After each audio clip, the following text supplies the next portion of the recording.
Hi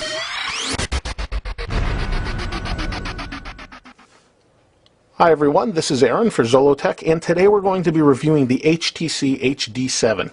It is the first device on T-Mobile to offer Windows Phone 7 and has done a great job as its flagship device for T-Mobile. This is a large phone as far as the display is concerned. You may not be able to tell that because I have pretty big hands and it probably looks like a normal phone in my hand. But either way, let's talk about the specs a little bit. It's got a nice 4.3-inch screen, so it's a pretty big screen, or about the largest you're going to find. It's about the same size as a Droid X or the previous HD2 that had the older version of Windows Mobile on it. It has a 1 gigahertz processor with 16 gigabytes of internal storage. It's non-removable storage. It has a 5 megapixel camera with dual flash, as all Windows Phone 7 devices must have that or higher. On the side, we do have our camera button to activate that as well. The battery is removable, and let's take a look at that quick.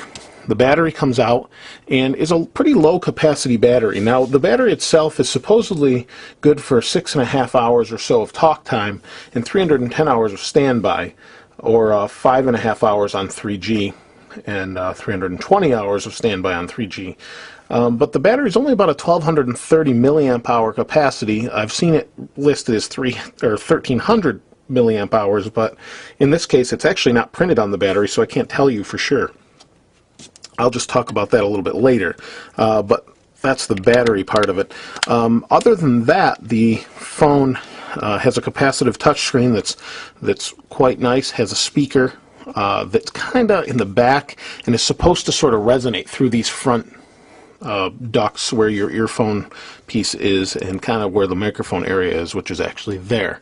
But let's go over the design of the phone. The phone itself is just a really nice, sleek design, has a nice kind of titanium color metal band around it that gives it a really strong feel as far as rigidity and how solid it is in your hands. The bottom, you have your microphone, micro USB, and 3.5 millimeter headphone jack, which is kind of weird to see it on the bottom, but kind of works out for the better, I think, in the long run after use, especially if you want to use it in a dock. On the side, we have our camera button, we have our volume up, down, sleep wake on the top, and power on. Nothing on this side, camera on the back, as we said before, and we also have a stand for when you want to watch videos. Kind of holds it there just like that. So that's pretty much it aesthetically, and we just have a rubberized grip on the back with some nice metal accents. This is all metal right here, no plastic. The piece right here and here is plastic. The rest of it is all metal and really nice in your hand. So the screen itself, like I mentioned, is a 4.3-inch screen. Let's go ahead and turn the phone on.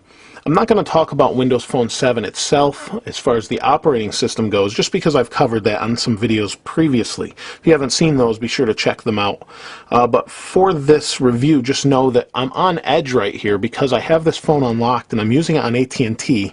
And unfortunately, T-Mobile and AT&T do not have the same phone bands, so I can't get 3G with this phone, which really kind of stinks. So I would suggest being on T-Mobile if you're in the US and you want to use this phone. So the screen itself is really responsive, just like all Windows Phone 7 devices, and I really like the very large screen, especially when it comes to looking at music albums in the Zune player and scrolling through things like that, and just pictures and things in general. It just does a really nice job of displaying that. That said, the screen does seem a little bit dim at times and isn't quite as vibrant next to something like the Samsung Focus, which is actually using a Super AMOLED screen. It's even a little bit dim compared to the Surround, the HTC Surround as well. So I don't know if that's the way they've backlit it or what, but it does seem a little bit dim. If you've not used it or compared it next to another phone, I don't think it's going to be a problem, unless maybe you're in a really sunny state. So if you're in Florida, California, something like that, as opposed to upstate New York where it's cloudy and gray all the time, you may want to check that out before you go ahead and put your hard-earned money down towards the phone. The screen is really responsive. It's your typical Windows Phone 7 with the HTC Hub add-on. And other than that, that's pretty much it for this. Now, as far as the call quality and reception goes, this is an excellent phone as far as that goes. I've yet to drop a phone call even on AT&T, although I am using Edge and not 3G. The signal quality is quite good. I have a good strong signal. I'm in a basement right now and I have full strength, which is really nice. The phone itself as far as Wi-Fi is good. The part where it's lacking, though, is the battery. So as you can see, the battery is about half full, maybe a little bit more. And I get about, I don't know, if I start at 8 a.m., I can go to about 2 to 3 in the afternoon with normal use. I use a smartphone. I'm using texting, Twitter, the Zune or the music player quite a bit, and maybe the occasional game down here in Xbox Live. I'm checking my email every 15 minutes on Gmail and Hotmail as it comes in. So I've just got 2 email accounts. You know, my calendar's updating from time to time, but I don't think I'm not crazy on using it. It lets me know when I get an email or a message and I check it, and then maybe while I'm in it I'll check Twitter or something like that.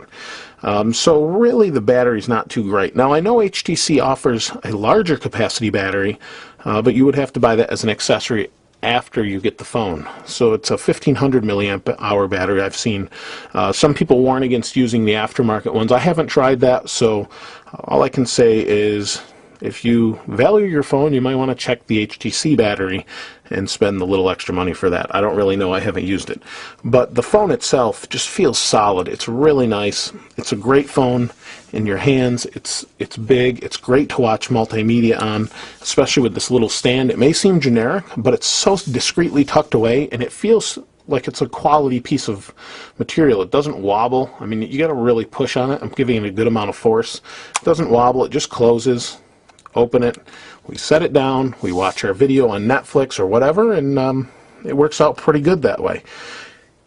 I think if I had to complain about the thing overall is I feel like I'm going to break the thing all the time because the screen is so big and it's so right flush to the top that if I did drop it by any means, I just think it might break. I don't know. I haven't tried it, and I'm not going to try it, but if you're someone that's a little shaky with your phones, I would maybe take a look with maybe something smaller, as this is a big, big phone. I know it, like I said, it may not look it in my hands, but it is pretty big. So other than that, though, I think it's a great phone and definitely worth checking out, especially if you're on T-Mobile and interested in Windows Phone 7. I don't think you'll be disappointed at all. So be sure to check it out. And if you have any questions, I'll feel free to ask them, and I'll do my best to answer them for you. Please continue to subscribe if you haven't already. I really appreciate that. And I'll see you next time.